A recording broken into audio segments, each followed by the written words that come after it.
పోని మనమేమన్నా చేసినామా? 2023 అక్టోబర్ 21 నాడు, October 22 project AE Mahadevpur police స్టేషన్లో ఎఫ్ఐఆర్ చేసిండు. మరి మేము కేసు పెట్టలేదు. ప్రాజెక్టు కుప్పకూలిపోయిందని చెప్పి ఎఫ్ఐఆర్ చేసిందే కేసీఆర్ గవర్నమెంట్.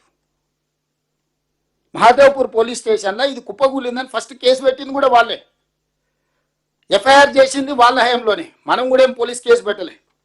దాని తర్వాత 23 అక్టోబర్ 22 తేదీన, అంటే సేమ్ ఆ ప్రభుత్వం ఉన్నప్పుడే national dam safety authority Medigadda కుంగుపాటుపై ఒక కమిటీని నియమించింది. వాళ్ళు నవంబర్ 1 నాడు ఎన్డీఎస్ఏ నివేదిక ఇచ్చారు, ప్రిలిమినరీ నివేదిక. ఇది నివేదిక మొత్తం ఉత్తమ్ సార్ చెప్పిండు. ఇక్కడ ఈ నివేదిక అంత ఉంది క్లియర్గా, అందులో బేసిక్స్ మొత్తం ఈ నివేదికలు ఇచ్చేసారు. ప్రధానంగా వాళ్ళు చెప్పింది ఏంటంటే 19వ పిల్లరు 1.256 మీటర్లు ఆల్రెడీ భూమిలో గుంగిపోయింది.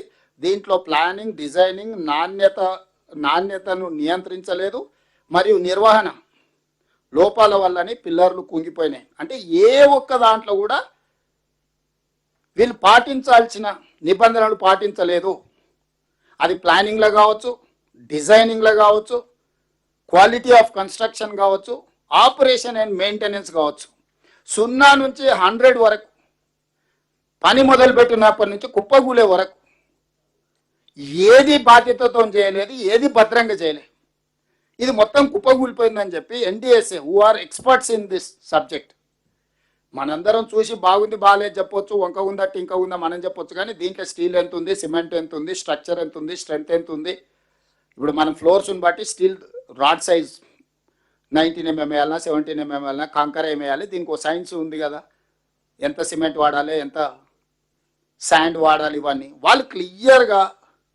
ఈ మొత్తం బ్యారేజే దెబ్బతిన్నది దీనివల్ల. ఈ ఒక్క బ్లాక్ దెబ్బతిన్నది అంటే ఒక్క బ్లాక్ కాదు, ఇక్కడి నుంచి అక్కడి వరకు కింద భూమిలో ఒకే రకమైన సాంకేతిక నైపుణ్యంతో నిర్మించారు. భూమి కూడా ఒకే రకంగా ఉంది. ఇప్పుడు మీరు ఏం చేయాలన్నా, మీరు ఎందులో నీళ్లు నిలబెడతారంటే ఇది కుప్పకూలుతుంది. ఫస్ట్ మొత్తం కాల్ చేయరు, గేట్లు ఎత్తురు, నీళ్లు కాల్ చేయరు. అసలు భూమిలో ఉన్న బలం ఎంత, ఈ సీకెంట్ పైల్ కింద అసలు ఏముంది, మట్టి ఉందా, ఇసుక ఉందా, మెత్తగుందా, అసలు ఆల్రెడీ ఇసుక పోయి గోతి పడ్డదా, కూలడానికి సిద్ధంగా ఉందా, ఇవన్నీ ఫస్ట్ మీరు టెస్టులు చేయండి. టెస్టులు చేసినాకనే మీరు ముందుకు వెళ్ళాలి. అట్లా కాకుండా మీరు ఏది చేసినా మొత్తం అంతా కొట్టుకపోయి కిందున్న వాళ్ళంతా పోతారు, ఊర్లే కొట్టుకపోతాయని చెప్పి క్లియర్గా, క్రిస్టల్ క్లియర్గా నేషనల్ డ్యామ్ సేఫ్టీ అథారిటీ, అంటే భారత ప్రభుత్వము దేశంలో ఉండే, ప్రపంచంలో ఉండే నిపుణులందరినీ ఒక దగ్గర జమ చేసి ఏర్పాటు చేసిన ప్రభుత్వ రంగ సంస్థ. కేసీఆర్ ఉన్నప్పుడే, మనం నవంబర్ 1 నాడు కేసీఆర్ ముఖ్యమంత్రి, డిసెంబర్ 7కు మన ప్రభుత్వం వచ్చింది. కేసీఆర్ ఉన్నప్పుడే ఇచ్చిండ్రు నివేదిక. ఆ నివేదికను పట్టించుకోలే, ఏది చేయలే.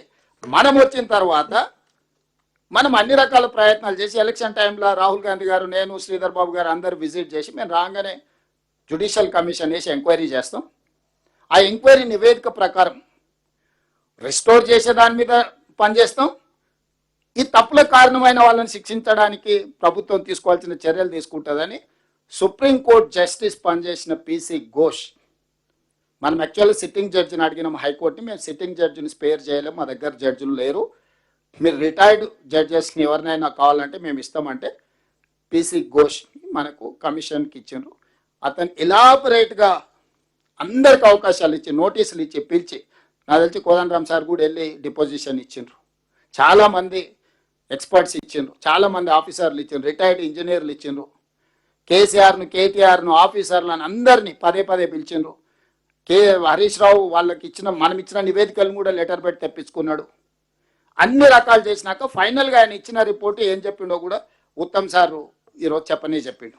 సో ఇంత జరిగినాక ఈరోజు స్పష్టంగా ఎన్డీఎస్ఏ కానీ, విజిలెన్స్ అండ్ ఎన్ఫోర్స్మెంట్ కానీ, ఎనీ డిపార్ట్మెంట్, ఎక్స్పర్ట్ డిపార్ట్మెంట్, ఇప్పుడు ఉత్తమ్ కుమార్ రెడ్డి గారు చూపించిన ఏ డిపార్ట్మెంట్ కూడా as it is where it is కింద మీరు గేట్లు మూసేసి నీళ్లు నింపండి, పంపులు ఆన్ చేయండి, నీళ్ళు ఎత్తిపోయండి అని చెప్పలే. మీరు ఇవన్నీ టెస్టులు చేసే వరకు ఏది ముట్టుకున్నా జరిగే ప్రమాదంకి మీరే బాధ్యత వహించాల్సి వస్తుంది. ఇది ప్రమాదం జరగడానికి ఎక్కువ అవకాశం. Not only Medigadda, similar technology, similar సిస్టమ్లు ఉన్నాయి, అవి కూడా కొన్ని క్రాక్స్ వచ్చినాయి.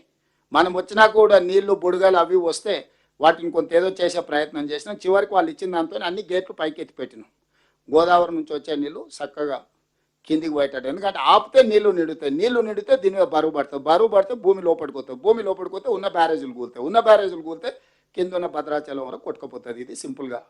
సో దీన్ని దృష్టిలో పెట్టుకొని ఎంతైతే అంత వేగంగా దీని పనులు చేయాలని, ఏదో మేస్త్రీలను తీసుకొచ్చి కట్టేదైతే దబదబ తెచ్చి 4 ఇటుక పిల్లలు అడ్డం పెట్టి 4 ఇసుక బస్తాలు వేసి వేసేటోళ్ళం.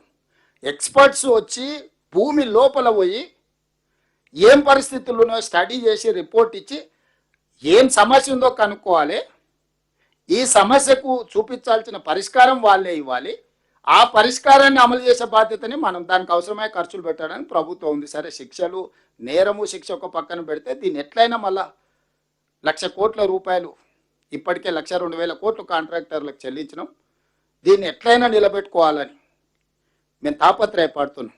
కానీ మా తాపత్రయం అనేది కేసీఆర్ లాగానే 80,000 పుస్తకాలు చదివినా అని, ఉత్తమ్ కుమార్ రెడ్డి గారు ఆర్మీలో పనిచేసినని, నేను ఊర్లో వ్యవసాయం పనిచేసి వచ్చిన మా తెలివితేటలు ప్రదర్శిస్తే ఇక అది ఏం జరుగుతుందో ఎవరు ఊహించలేరు.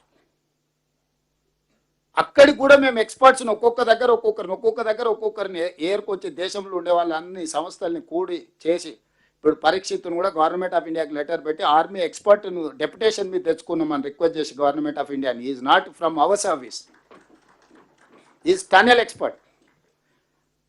జమ్మూ కాశ్మీర్ ఏరియాలో లాంగెస్ట్ టన్నెల్స్ ఇట్లాంటి పనులు చేయడానికి ఆయన టన్నెల్ ఇట్లాంటి దాంట్లో is one of the best minds in India. Uttam Kumar Reddy గారు వారికి ఉన్న పరిచయంతో కనిపెట్టి చేసుకొని తెచ్చుకుంటే నేను పోయి నాకున్న పరిచయాన్ని బట్టి వారిని డెప్యుటేషన్ మీద తెలంగాణ స్టేట్ గవర్నమెంట్కి అటు శ్రీశైలం ఎస్ఎల్బిసి ఇటువన్నీ చేయడానికి ఆర్మీలో ఉండే ఎక్స్పర్ట్స్ని కూడా మనకున్న పరిచయంతో వాళ్ళందరినీ తీసుకొచ్చి ఈరోజు తెలంగాణ రాష్ట్రంలో మనం పనులు చేస్తున్నాం. ఒక పక్కన మనం ఇది చేస్తుంటే ఈరోజు మీరు నీళ్లు నింపుతారా లేదా, నీళ్లు ఎత్తుతారా లేదా, వారం రోజులు మాకు అప్పచెప్పండి, మా తడాకా చూపిస్తాం. ఏమన్నా ఇక నేను కాదు కానీ మా ఏ వస్తాడు అప్పచెప్పురు అని ఈయన బయలుదేరాను. మరి దీనికి కారణం ఏంది?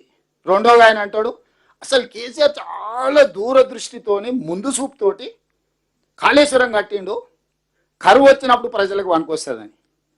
నేను ఒక మాట చెప్పదలుచుకున్నా ఆయన గారికి, తాటి చెట్టు లాగా పెరిగితే సరిపోదు, తలకాయలు ఏమన్నా గుజ్జు ఉండాలి. ఎందుకంటూ నీ మాట అంటే ఎల్నినో ద్వారా కరువు వస్తే వర్షాలు లేవు, వరదలు లేదు, తుఫాన్ లేదు, నీళ్ళే లేవు. మేడిగడ్డ అన్నారం సుందిలో ఎత్తేది ఎట్లనే? ఇవి కట్టింది దేంది? వరద నీళ్ళు, గోదావరిలో వరద నీళ్ళు ఉధృతంగా వచ్చినప్పుడు ఎత్తి దాచిపెట్టుకునికే కట్టిరు. అంతేనా మిత్రులారా? ఇదేంది? దీని బేస్ ఏంది? ఫ్లడ్ వస్తుంది, ఫ్లడ్ వచ్చినప్పుడు వరద జలాలు 90 రోజులు వస్తాయి, 90 రోజులలో రోజుకు 2 టీఎంసీలు అయితే 180 టీఎంసీలు తీసుకెళ్ళి వేరే వేరే రిజర్వాయర్లలో మనం పోసుకోవాలనేది కదా మొత్తం ఈ ప్రాజెక్టు యొక్క ఫిలాసఫీ. మొత్తం స్థూలంగా ఈ ప్రాజెక్టు యొక్క ఆలోచన, అంచనా, నిర్మాణం ఉధృతంగా వరద జలాలు వచ్చినప్పుడు ఆ వరద జలాలు పోయి బంగాళాఖాతంలో కలవకుండా ఎంబడెంబడే వెతుకొని పక్కకు తీసుకెళ్ళి దాచిపెట్టుకోవాలనేది పెట్టి